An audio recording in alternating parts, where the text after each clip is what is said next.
अस्सलामुअलैकुम वरहमतुल्लाहि वबरकातुहू। 20 मार्च 2024 कल की ये रोज़नामा उम्मत की खबर है। जुलाई से पेंशन निज़ाम में बड़ी कटौती की यकीन दहानी। बेवा के अलावा फैमिली पेंशन ख़त्म, कम्यूटेशन 35 के बजाय 25% कर दी जाएगी। IMF के साथ स्टाफ लेवल का मुआहदा तय पा गया है, यकीन दहानी करा दी गई है। हमने आपके साथ पहले ये शेयर किया था, ये नोटिफिकेशन कि एक कमेटी बनी है जिसने एक हफ़्ते के अंदर अंदर अपनी रिकमेंडेशन देनी है। और हम आपको शुरू से बता रहे थे कि ये जो समरी मूव हुई थी पेंशन रिफॉर्म्स की, इसने लागू होकर रहना है और इसमें आपको लाखों का नुकसान है। अगर ये पहला जो फार्मूला है ये तब्दील हो जाता है तो लाखों का नुकसान है। इसकी अपडेट आपको देते हैं। इसके अलावा एक और आजकल बर्निंग इशू, कौन कौन से इदारे प्राइवेटाइज़ हो रहे हैं।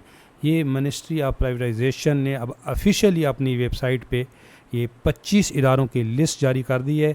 वज़ीर ख़जाना ने भी कहा है कि जी लाजमी निचकारी होगी, कौन से इदारे पहले मरहले में प्राइवेटाइज़ होंगे। ये लिस्ट आ गई है, आपका इदारा इसमें शामिल है कि नहीं हम आपको बताते हैं। और यहाँ के जो सरकारी मुलाजमीन हैं और पेंशनर्स हैं उनका क्या बनेगा, पॉलिसी क्या कहती है, इस वक्त रूल क्या है। तो अहम तरीन अपडेट है। एक सरकारी मुलाजमीन पेंशनर्स के लिए खुशखबरी भी है, अहम तरीन अपडेट है। आपके तमाम सवालात, अगर आप कोई हमसे सवाल पूछना चाहते हैं, बात करना चाहते हैं, तो ये हमारा व्हाट्सएप ग्रुप है। यहाँ पे आप ग्रुप ज्वाइन करना होगा आपको, वैसे कॉल नहीं अटेंड की जाएगी, पॉसिबल नहीं है। आप मेंबर बन सकते हैं इंशाल्लाह ताला। ये सरकारी मुलाजमीन और पेंशनर्स का सबसे बड़ा कम्युनिटी प्लेटफॉर्म होगा। सिर्फ 100 रुपये मेम्बरशिप है रमज़ान में, उसके बाद बढ़ जाएगी। आप अगर शामिल होना चाहते हैं तो आप इस नंबर पे कांटेक्ट करें। कॉल नहीं करनी है, मैसेज करना है, आपको बता दिया जाएगा आगे तरीक़ाकार। तो एक अच्छी खबर है जी, नेशनल बैंक के 11,500 पेंशनर्स को पेंशन अदायगी का फ़ैसला बरकरार। ये बड़ा इनके लिए दिन है। 11,500 पेंशनर्स को 60 अरब रुपए एक माह के अंदर अंदर अदा करने हैं। 3 रुकनी बेंच का ये फ़ैसला है। खुशखबरी है, 6 साल से ये केस चल रहा था। हमने इनकी आवाज़ भी बने थे, इस पर हमने वीडियो भी बनाई थी। इंशाल्लाह ताला आपका भी कोई ऐसा मसला हो आप हमें बताएं, हम आपको हाईलाइट करेंगे। तो ये जो है ना जी, ये देखें शुरू से ये चला आ रहा है। हम डेली इस पे हम अपलोड करते थे वीडियो कि ख़जाने पर पेंशन बोझ है और इसको कम करने के लिए पेंशन रिफॉर्म्स लाई जा रही हैं। 2 तरह की पेंशन रिफॉर्म्स थी। एक जो इस वक्त एग्जिस्टिंग सरकारी मुलाजमीन और पेंशनर्स हैं उनके लिए है, और दूसरी जो नए भर्ती होने वाले हैं उनके लिए है। पेंशन स्कीम नई भर्ती होने वालों के लिए। दोनों पे मेरी डिटेल वीडियो मौजूद हैं कि दोनों, एक नए भर्ती होने वालों के लिए कौन सी है और जो पुराने पेंशनर्स हैं और फैमिली पेंशनर्स हैं उनके लिए कौन सी हैं। तो क्या ये सब कुछ IMF के मुतालबे भी हो रहा है? IMF के मुतालबे पे बिजली महंगी हो रही है, IMF के मुतालबे पे पेंशन रिफॉर्म लाई जा रही हैं। तो IMF क्या कहता है जी? ये हैरानगी की बात यह है कि IMF की जो सरबराह हैं वो ये कह रही हैं कि जी हम तो अमीरों पर टैक्स लगाने की बात कर रहे हैं और गरीबों को रिलीफ़ देने की बात कर रहे हैं। तो अगर ये गरीबों के लिए रिलीफ़ है जी, ये कि जहाँ पे पेंशन आपकी पहले बनती थी माहाना, अगर आप ये देख लें कि तो आधी पेंशन अब बनेगी, कम्यूट आधा बनेगा। तो ये अगर रिलीफ़ है तो ऐसे रिलीफ़ से तो हम बाज आए। तो ये अब आप ख़ुद फ़ैसला करें कि ये IMF का प्रेशर है या कोई और कहानी है। क्योंकि IMF कह रहा है जी हम तो कह रहे हैं कि अमीरों पे टैक्स लगाएं, गरीबों के रिलीफ़ दें, जबकि IMF को ये बावर कराया जा रहा है कि हम पेंशन ख़त्म कर रहे हैं और नई पेंशन रिफॉर्म्स लेके आ रहे हैं। ये जो इस वक्त समरी थी, इस पे ये एस्टेब्लिशमेंट डिवीज़न के मेन जो थे ये 3 ऑब्जेक्शन थे। इसके अलावा कोई ऑब्जेक्शन एस्टेब्लिशमेंट डिवीज़न का नहीं था। कुछ साथी खुशियाँ मना रहे थे कि एस्टेब्लिशमेंट डिवीज़न ने ये इस पे ऑब्जेक्शन कर दिया है, अब ये समरी खुडे लैन चली गई है। मेरी सबसे ज़्यादा इस टॉपिक पे वीडियो हैं कि ऐसा नहीं हो सकता।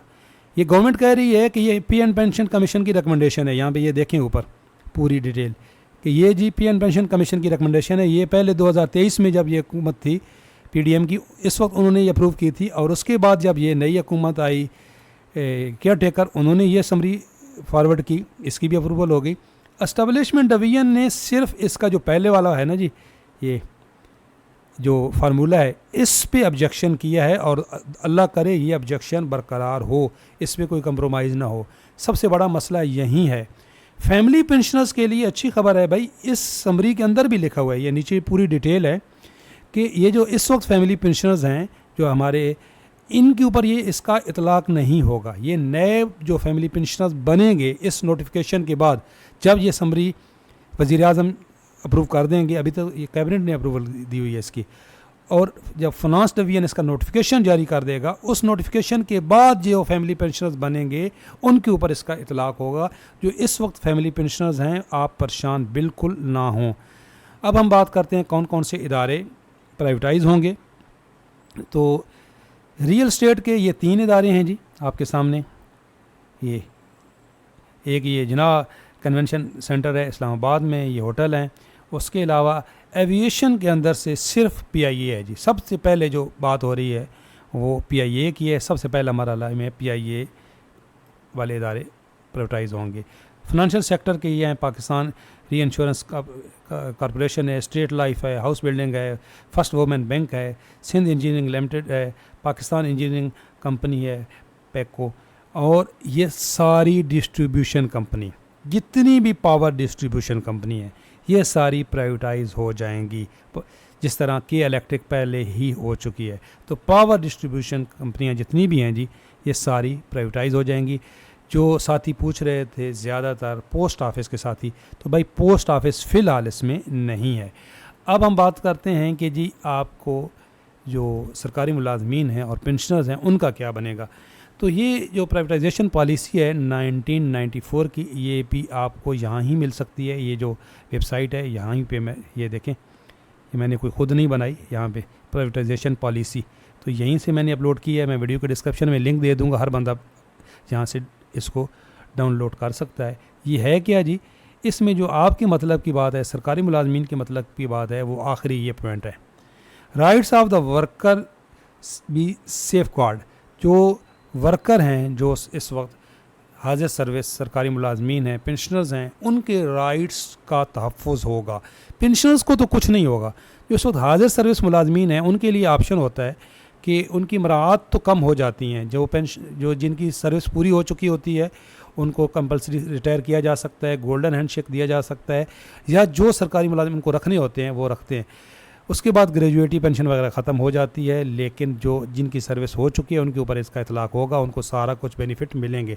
परेशानी की ज़रूरत नहीं है। कि इलेक्ट्रिक की आपके सामने एग्जांपल है, ये पॉलिसी है इस वक्त ये, और ये इसका तरीक़ाकार भी क्या होता है, ये तरीक़ाकार भी वीडियो के डिस्क्रिप्शन में दे दूँगा। चैनल पे नए हैं, चैनल ज़रूर सब्सक्राइब कर लें। इंशाअल्लाह ताला आपके तमाम सवालात के जवाबात। एक छोटा सा सवाल छोड़े जा रहा हूँ कि क्या वाकई पाकिस्तान को भीख मांगना ज़ेब देता है? पाकिस्तान दुनिया का सबसे बड़ा दूध पैदा करने वाला मुल्क, दुनिया का सबसे बड़ा दालें पैदा करने वाला मुल्क, दुनिया का सबसे बड़ा चने पैदा करने वाला मुल्क, दुनिया का तीसरा बड़ा गोश्त पैदा करने वाला मुल्क, दुनिया का चौथा बड़ा कॉटन पैदा करने वाला मुल्क, पाँचवा बड़ा खजूर पैदा करने वाला मुल्क, और बहुत कुछ। ये बड़ी साथी ने एक ज़बरदस्त पोस्ट की है। इसके बावजूद हम भीख मांग रहे हैं, क्यों? चैनल पे नए हैं, चैनल ज़रूर सब्सक्राइब कर लें। ग्रुप ज्वाइन करना चाहें तो ये पूरा तरीक़ाकार है, यहाँ पे आपने रब्ता करना है और आपको डिटेल बता दी जाएगी। रमज़ान में सिर्फ 100 रुपये मेंबर जो है हमारी मेंबरशिप फ़ी है। इंशाअल्लाह ताला आप अपडेट रहेंगे। अल्लाह हाफ़िज़।